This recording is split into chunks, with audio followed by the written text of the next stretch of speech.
Hello student, hi. So today we are going to discuss one of the topic of physical chemistry. ठीक है, अगर हम देखें तो क्लास 12 केमिस्ट्री का एक टॉपिक है सरफेस केमिस्ट्री, जिसका नाम है सरफेस केमिस्ट्री। तो ये जो टॉपिक है एक फिजिकल केमिस्ट्री का टॉपिक है।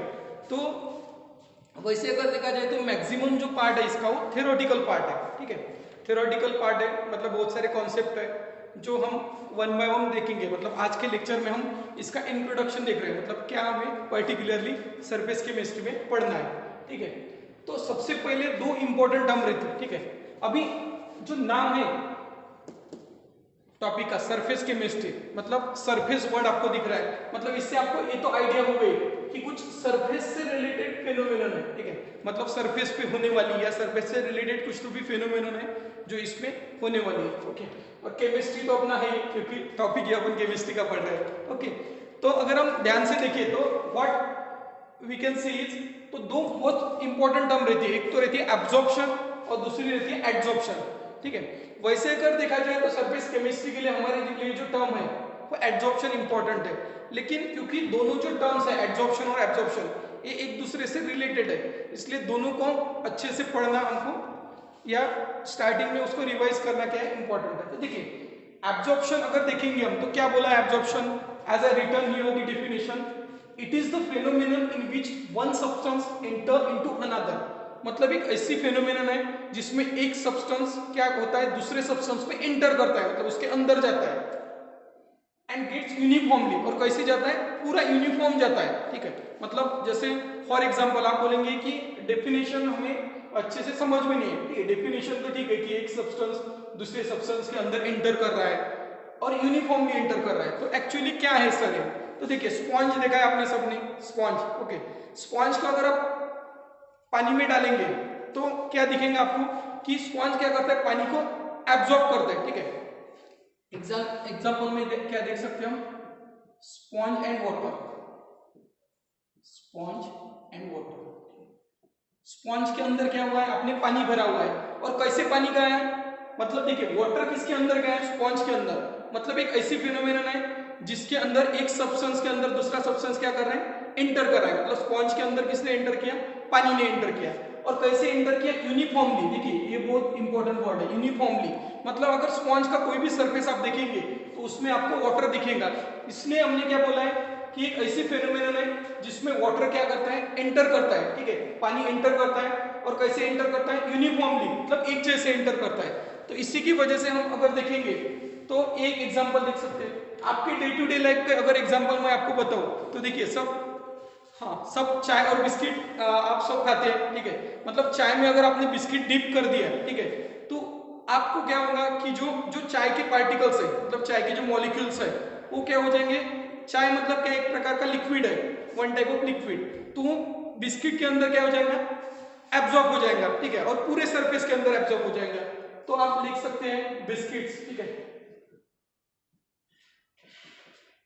Biscuits dips in water. ठीक है, तो ऐसे कुछ एग्जांपल्स हैं जो आप, या आपने चॉक को पानी में डाला। ठीक है, चॉक लिया जो लिखने का चॉक है, ठीक है, बोर्ड पे, वो चॉक को आपने पानी में डाला तो क्या होता है जो चॉक का सरफेस है वो पूरे पानी को एब्जॉर्ब कर लेता है थ्रू आउट। तो ऐसी फेनोमेनन जिसमें एक सब्सटेंस दूसरे सब्सटेंस के अंदर क्या होता है पूरा एब्जॉर्ब होता है, तो उसको हम क्या बोलते हैं एब्जॉर्प्शन बोलते हैं। ओके, उसके बाद अगर हम देखेंगे तो इसमें दो पार्ट दिखते हैं। देखिए एब्जॉर्प्शन में दो पार्ट है, एक तो रहता है एब्जॉर्बेट, एब्जॉर्बेट, और एक रहता है एब्जॉर्बेंट, एब्जॉर्बेंट।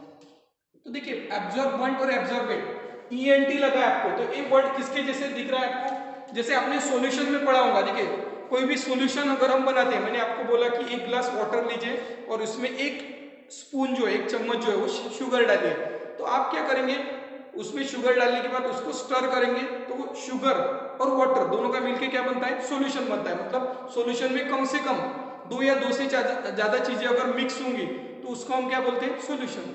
फिर आपने शुगर डाल दी, ठीक है, तो शुगर क्या हो गया आपका सॉल्यूट हो गया, और पानी क्या हो गया आपका सॉल्वेंट। ठीक है, मतलब जो भी सॉल्यूशन आपका बनता है वो कैसे बनता है सॉल्यूट प्लस सॉल्वेंट, मतलब solute plus solvent equal to क्या रहता है सॉल्यूशन। फिर अभी सॉल्यूशन जो बना है, मतलब शुगर और वाटर का मिक्सचर, ये कैसे बना? सॉल्यूट में आपने शुगर डाली, ठीक है, और सॉल्वेंट में आपने क्या डाला? वाटर, ठीक है। पानी के अंदर क्या हुआ? शुगर एब्जॉर्ब हुई। तो देखिए ये जो आपका एब्जॉर्बेंट वर्ड दिख रहा है वो किससे रिलेटेड है? रिलेटेड टू सॉल्वेंट, ठीक है। और देखिए जो एब्जॉर्बेट वर्ड दिख रहा है ये किससे रिलेटेड है?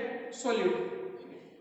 फिर अगर मैंने आपको बोला स्पॉन्ज और वाटर, ठीक है, जैसे हमने एग्जांपल लिया एब्जॉर्प्शन का स्पॉन्ज और वाटर, तो स्पॉन्ज और वाटर में बताइए कि कौन एब्जॉर्बेंट है और कौन एब्जॉर्बेंट है, ठीक है। तो देखो एब्जॉर्बेंट कौन होगा? सॉल्वेंट, ठीक है। सॉल्वेंट कौन था? पानी, जिसके अंदर शुगर क्या हो रही है? डिसॉल्व हो रही है। तो यहाँ पे हमारा एब्जॉर्बेंट क्या हो जाएगा? स्पॉन्ज, ठीक है, क्योंकि स्पॉन्ज के अंदर क्या हो रही है? हमारी पानी डिसॉल्व हो रहा है। और सोल्यूट या एब्जॉर्बेट कौन होगा? आपका वाटर, क्योंकि देखिए पानी जो है वो किसके अंदर जा रहा है? एब्जॉर्बेंट के अंदर, मतलब सोल्यूट ही सॉल्वेंट के अंदर जाता है। तो पानी क्या हो गया आपका? एब्जॉर्बेट, ठीक है। और आपका जो स्पॉन्ज हो गया, ठीक है, क्योंकि स्पॉन्ज के अंदर पानी जा रहा है तो स्पॉन्ज क्या हो जाएगा? आपका एब्जॉर्बेंट, ठीक है। तो ऐसे आप याद रख सकते हैं सोल्यूट और सॉल्वेंट में, मतलब ईएनटी लगा है, यहाँ पे भी सॉल्वेंट में ईएनटी लगा है। तो एक ट्रिक है समझने के लिए, कभी कभी क्योंकि कंफ्यूजन होता है क्योंकि एब्जॉर्बेंट क्या है, एब्जॉर्बेंट क्या है, क्योंकि यहाँ पे थोड़ा सॉल्यूशन से अपोजिट है। उसके बाद अगर नेक्स्ट टर्म देखें हम, मतलब जो पर्टिकुलरली हमें इस लेसन में पढ़नी है, तो उसमें आपको क्या दिखेगा? एडजॉर्प्शन एक टर्म दिखती है, ठीक है। एडजॉर्प्शन किसे बोलते हैं? It is the phenomenon in which one substance accumulates on the surface of another, ठीक है। मतलब एक ऐसी फेनोमेनन है जिसमें एक सब्सटेंस क्या हो रहा है? एक्यूमुलेट हो रहा है on the surface of another. मतलब देखिए यहाँ पे क्या बोला था हमने? एंटर करता है, और यहाँ पे क्या बोल रहे हैं? एक्यूमुलेट हो रहा है। एक सब्सटेंस क्या हो रहा है? एक्यूमुलेट्स ऑन द, एक्यूमुलेट्स मतलब उसके ऊपर एक लेयर बना रहा है on the surface of another substance in higher concentration, मतलब ज्यादा कंसंट्रेशन में रहेगा। जैसे फॉर एग्जांपल इसका अगर एग्जांपल लूं तो यही व्हाइट बोर्ड के ऊपर मैंने मार्कर से लिखा है, तो ये जो मार्कर से लिखी हुई जो इंक है वो सिर्फ इस पे सरफेस पे, व्हाइट बोर्ड के सरफेस पे, इसको अगर मुझे इरेज करना है, जैसे देखो यहाँ पे मैंने लिखा और इसको इरेज करना है तो इरेज हो जाएगा, क्योंकि ये बोर्ड के अंदर नहीं गया है, ये सिर्फ कहाँ पे हुई है? सिर्फ सरफेस पे, मतलब बोर्ड के सरफेस के ऊपर हुई है। इसी की वजह से हम इसको क्या बोलेंगे? इस फेनोमेनन को बोलेंगे एडजॉर्प्शन। ओके, समझ में आया सबको कि जो फेनोमेनन सरफेस पे होती है इसको क्या बोलते हैं बेटा? एडजॉर्प्शन, ठीक है। और एब्जॉर्प्शन जो है इसमें एक सब्सटेंस दूसरे सब्सटेंस के अंदर क्या कर रहा था? एंटर कर रहा था। लेकिन यहाँ पे ऐसी कंडीशन है, यहाँ पे क्या हो रहा है? एक सब्सटेंस दूसरे पे अक्यूमुलेट हो रहा है। इसका एग्जांपल हम क्या देख सकते हैं? चॉक एंड बोर्ड, ठीक है। एग्जांपल में हम क्या लिख सकते हैं? चॉक एंड बोर्ड, मतलब जैसे ब्लैक बोर्ड है, ब्लैक बोर्ड के ऊपर अगर आपने चॉक से लिखा तो what we can see is, मतलब आपको क्या दिखेगा कि चॉक एंड बोर्ड के कंडीशन में चॉक जो है, ठीक है, मैंने अभी आपको अगर पूछा, देखो जैसे यहाँ पे एब्जॉर्बेट और एब्जॉर्बेंट था तो यहाँ पे क्या आ जाएगा? एब्जॉर्बेट और एब्जॉर्बेंट। अगर मैं आपको पूछता हूं कि कौन इसमें से एब्जॉर्बेट कौन है और कौन एब्जॉर्बेंट है, तो आप क्या बताएंगे? देखो एब्जॉर्बेंट मतलब किसके ऊपर फेनोमेनन हुए हैं? बोर्ड के ऊपर, तो बोर्ड क्या हो गया आपका? एब्जॉर्बेंट। और किसने किए फेनोमेनन? चॉक ने, चॉक से लिखा है तो चॉक क्या हो गया? एब्जॉर्बेंट। यही आपको पहचानना है किसी भी एग्जांपल से, गिवन एग्जांपल से, कि आपका एब्जॉर्बेट कौन है और एब्जॉर्बेंट कौन है। तो चॉक जो है वो, चॉक से हम बोर्ड के ऊपर लिख रहे हैं तो चॉक क्या हो गया आपका? एब्जॉर्बेट। और बोर्ड क्या हो गया आपका? एब्जॉर्बेंट, क्योंकि बोर्ड के ऊपर हम लिख रहे हैं। तो ऐसी दो टर्म है जिसको हम एब्जॉर्प्शन और एड्सॉर्प्शन के नाम से डिस्कस करते हैं। उसके बाद में आप सिलिका जेल, ठीक है, एक एग्जांपल मैं आपको ये भी दे सकता हूं, सिलिका जेल। अगर आपने देखा होगा कोई भी इलेक्ट्रॉनिक्स जो चीज हम खरीदते हैं, जैसे बॉक्स में रहती है, जैसे अगर आपने मोबाइल खरीदा तो उसके अंदर आपको एक व्हाइट कलर के एक छोटा सा पैकेट दिखता है, तो उसका पैकेट रहता है एक्चुअली सिलिका जेल रहता है उसके अंदर। मतलब वो सिलिका जेल क्या करता है कि जो उसके आजू बाजू का जो मॉइस्चर है उसको एब्जॉर्ब कर लेता है, ठीक है, मतलब उसके सरफेस पे होने वाली फेनोमेनन है। इसके वजह से इसका एग्जांपल कभी कभी नीट के एग्जाम में या जेईई के एग्जाम में पूछा जाता है कि सिलिका जेल मतलब एब्जॉर्प्शन का एग्जांपल कौन सा है, ठीक है। तो मॉइस्चर को क्या कर लेता है? वो एब्जॉर्ब कर लेता है। तो इसी तरह से हम एब्जॉर्प्शन और एड्सॉर्प्शन जो है वो देखते हैं। उसके बाद अगर हम देखें तो एड्सॉर्प्शन का रीजन क्या है, एक मोस्ट इंपॉर्टेंट क्वेश्चन है, मतलब एक छोटा सा टॉपिक जैसा है तो वो हमें डिस्कस करना है, ठीक है।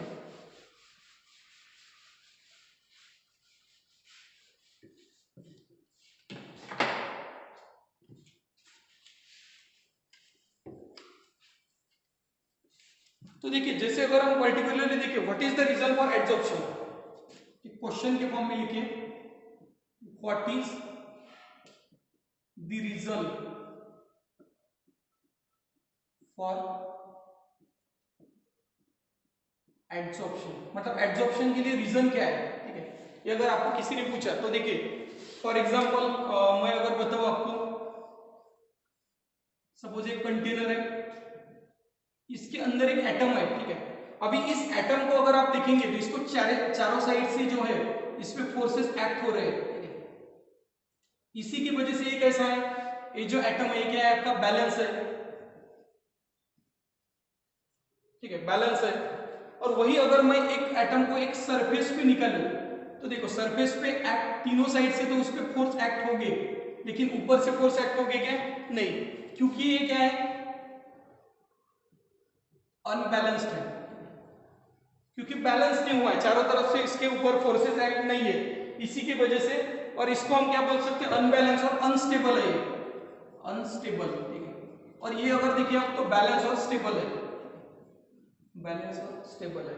तो अगर आपको क्वेश्चन पूछा जाए what is the reason for adsorption, मतलब एड्सॉर्प्शन के लिए रीजन क्या है, तो देखिए ये जो एटम है ये बैलेंस और स्टेबल होने की वजह से ये तो कहा नहीं जाएगा, लेकिन यहाँ पे अगर देखेंगे तो क्योंकि ये जो पार्ट है इसके तीनों साइड से फोर्सेस एक्ट हो रहे हैं, लेकिन ऊपर से फोर्स एक्ट हो रही है क्या, नहीं, क्योंकि ये सरफेस पे है, तो उसी की वजह से ये क्या करेगा, अनबैलेंस और अनबैलेंस फोर्स को बैलेंस करेगा, ठीक है। इसका रीजन हम क्या लिख सकते हैं,